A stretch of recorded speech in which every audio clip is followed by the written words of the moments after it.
The NBA offseason has officially started to dwindle down a little bit, if you will. So, on today's Heat Report, I wanted to stop, reflect, and answer some questions from the Heat fans. We put a community call for questions, and these are where the questions are coming from. So, if you want to be on a mailbag potentially in the future, we usually do answer questions from our community. Gotta be subscribed.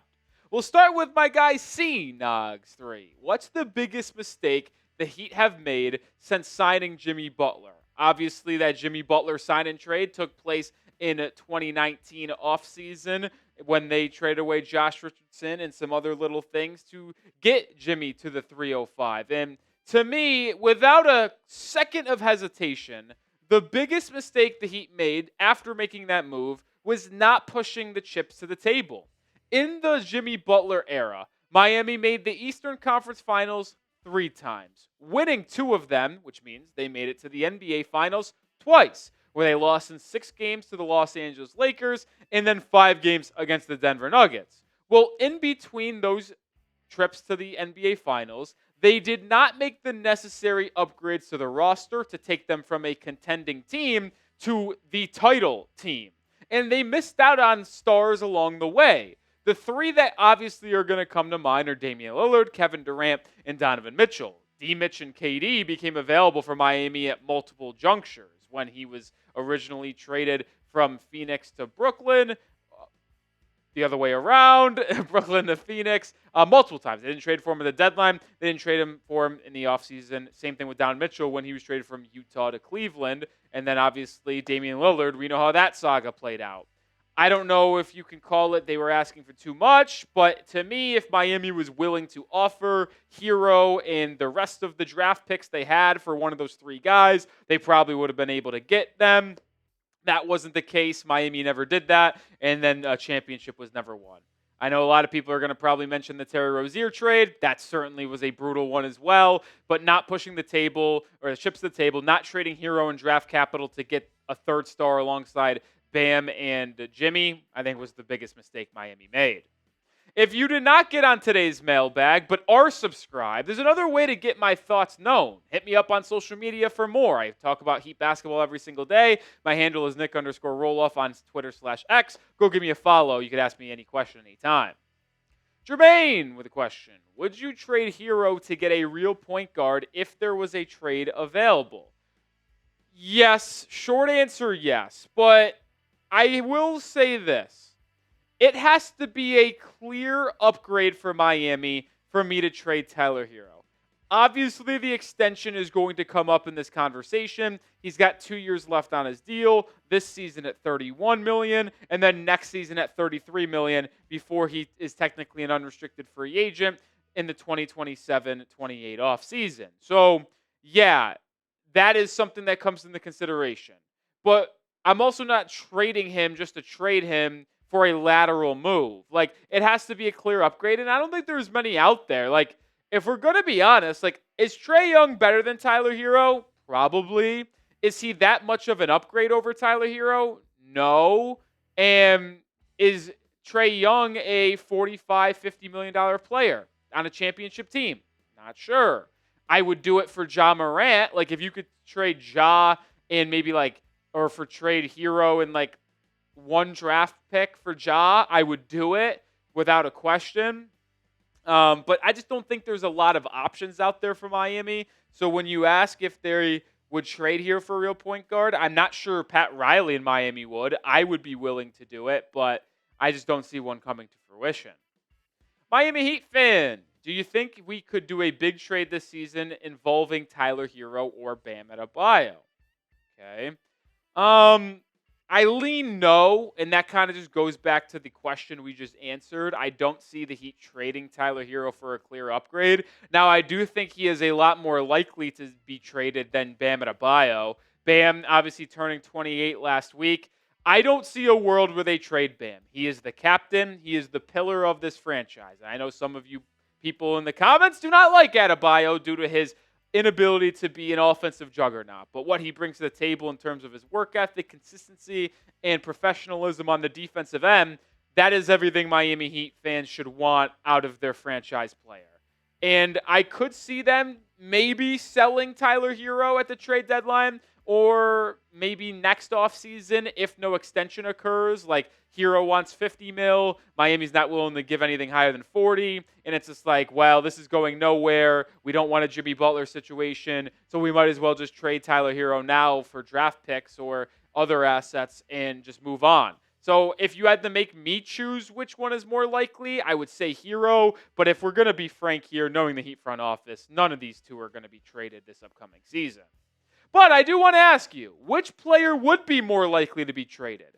I don't think either of them will. Want to make that abundantly clear. But if one did get dealt, which one do you think it would be? Tyler Herro, type TH. If you think it would be Bam, type BA. EA. What amount of money would you be comfortable for Miami to give Tyler Herro for his extension? It's a good question. And if you're unfamiliar with the situation, he is eligible for a 3-year, $149.7 million contract. He is eligible to sign that deal anywhere between October 1st and October 20th of this year. If it is not signed in that 20-day window, he is not able to sign an extension until next offseason, where it could be 4 years for $202 million. But if he made All-NBA, which means top 15 player in the league, it would be 5 years, $380 million. And if I am extending Tyler Herro, I will tell you this right now. At absolute maximum, it is $40 million per season. The max that he can get right now would be an escalating contract where it averages out to $49.9 million in AAV. I am only doing $40 million max. And I think that there is a really good baseline for the reason I believe that. And I think it's the Brandon Ingram contract. Like, is Tyler Herro a better player than Brandon Ingram right now? I would lean yes, because Herro is more dependable. Brandon Ingram just consistently is someone who is hurt, is someone who isn't going to give you 30 points. There's the same old joke. If it's like, hey, if you need 30 points, Brandon Ingram's going to give you 20. If you need 14 points, Brandon Ingram's going to give you 20. He gives you the same thing every night, but that doesn't really raise your ceiling. And to me, BI is a number 3 on a title team. I think the same thing for Tyler Herro. Like, Herro has to be your third best player on a championship team. But you can't pay your third best player $50 million per season. So Brandon Ingram's contract, OG Anunoby's contract, where they're getting paid just around $40 million, is exactly the tier of players that Tyler Herro is in my opinion, in terms of building a championship roster, which is why I feel very strongly about this, and I've said it on multiple videos. If you are extending Tyler Herro, which I would love to do, it needs to be at 40 mil. If he asks for anything more, I'm out. Get him for less, obviously in. 40 million per season, that's the most I'll do. Doodle, do you think this season, after the season, Pat Riley could move Erik Spoelstra to the front office like Brad Stevens did and look for a different offensive mind? Well, I'll say this. I do not think that Spoelstra would leave coaching to just join Pat Riley in the front office. It would have to be a situation to where, like Boston, Danny Ainge left the Celtics as their GM/president, went to Utah, and then Brad Stevens just replaced him.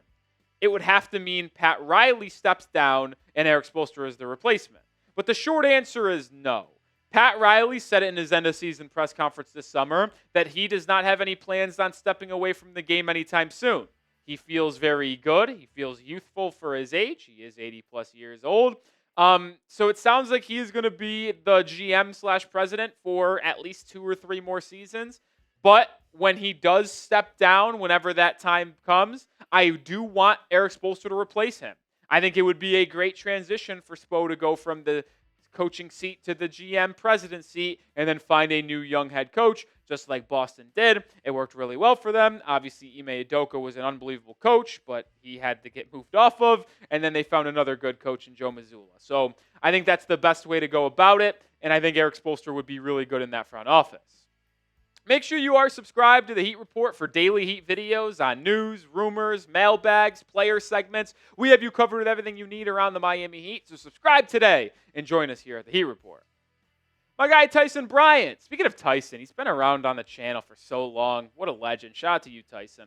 If Kasparas Jakubonis plays well in Summer League, well, this Summer League is over. Do you think him or the Spoelstra having Jak, Davion, and Pallel Larson all coming off the bench would be fine?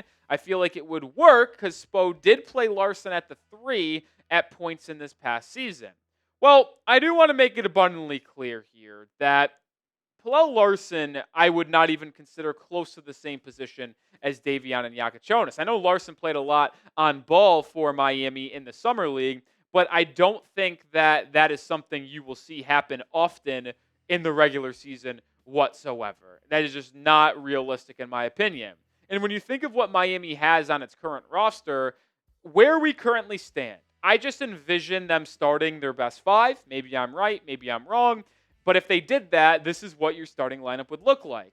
So then that would make your top two players off the bench. Davion Mitchell as your backup point guard / point of attack defender. And then Nikola Jovic as that sixth or seventh man, first wing / big off of the bench. And I love Kasparas Yakachonis. I think it's very clear that I loved him based off the pick on draft night and the way I've hyped him up since the selection in late June.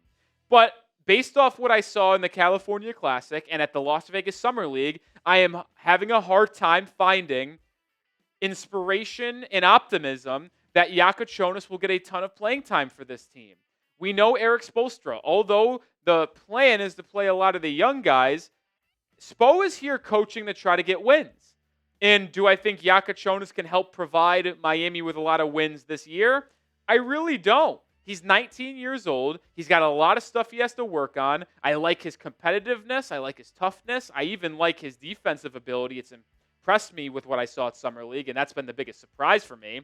But he is not ready to, I think, be a lead ball handler. He needs to tighten up that handle. He needs to tighten up his conditioning, and I don't see him getting a lot of playing time for Spo. So I think the main guard rotation is going to be Powell, Herro, Davion. I think Yakachonis could get sprinkled in at times, but not have a large role. And then, like I mentioned, Larson is a 2 or a 3, so he's not even in the same type of play style as Davion and Yakachonis is, so it doesn't really impact me whatsoever. Alou, should Josh Christopher get playing time this season? What type of impact do you think he would have if he got at least 13 minutes a night? He has a playing style we haven't really explored to its fullest potential yet. Well, Alou, I hope you're sitting down for this. He is no longer on the team. I'm sorry to break that to you, but if you watch Summer League, he was not playing with us on Summer League. He is not under a two-way contract. He is not inside the Miami Heat organization. It is similar to Isaiah Stevens. Stevens was not re-signed to a two-way deal. He is with a different club. Same thing with Josh Christopher.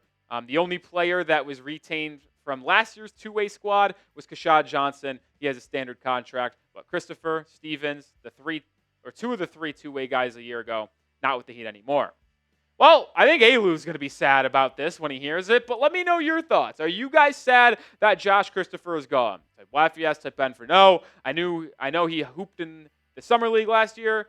He hooped in the G League, but the truth is he is not an NBA caliber player that will impact the rotation. So to me, I'm not sad. Sorry. All right, final question on today's show. Start out the SGT Trick Shot Legend 3050. Are the Heat a top 4 seed team in the Eastern Conference? I think they could be. I'll be honest.